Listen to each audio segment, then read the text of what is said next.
Scripture says in one place that he that saveth his life shall lose it, but he that loses his life for my sake shall save it.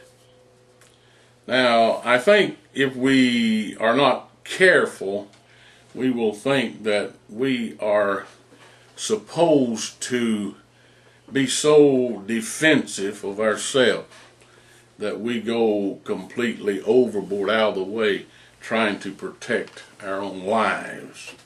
Let me tell you the story of 5 men. Back in the early 50s, there was 5 men: Jim Elliott, Ed McCullough, Roger Udarian, Pete Fleming, and Nate Saint.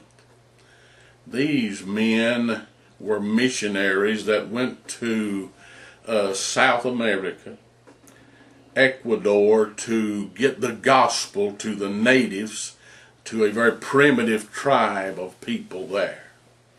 They went and they brought their families down there in the jungles. They set up living there, and they began trying to figure out ways to reach the people. Finally, they had made contact with them and thought they had an opportunity of being able to reach them. So they went back to the river where they had made contact another day, and this day they were going to try to maybe give them more information or get more acquainted with them. Well, this day the warriors had come out with their spears, and they were there waiting on them.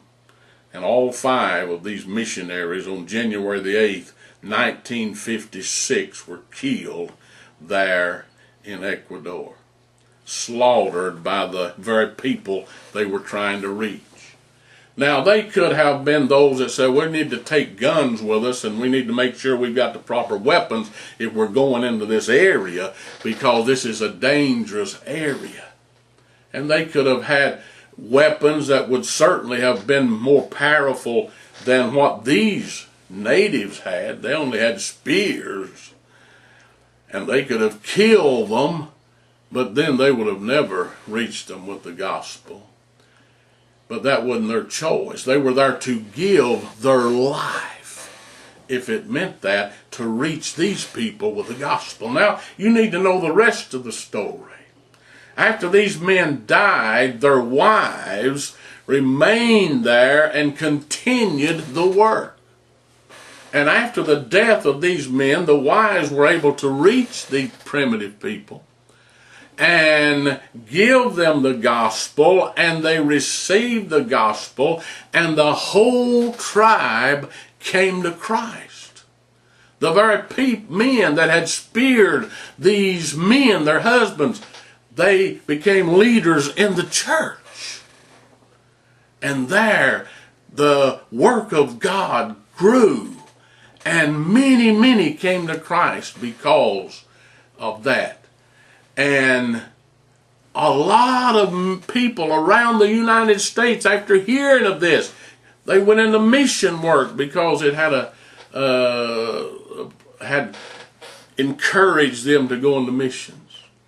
Now, suppose these men had looked at it differently.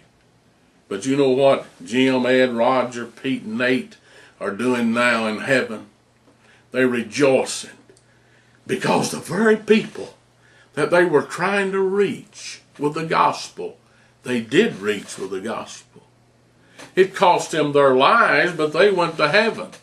So now in heaven, here's what you have. There, around the throne one day, they will all be able to rejoice because these men chose to give up their life in order to reach others with the gospel.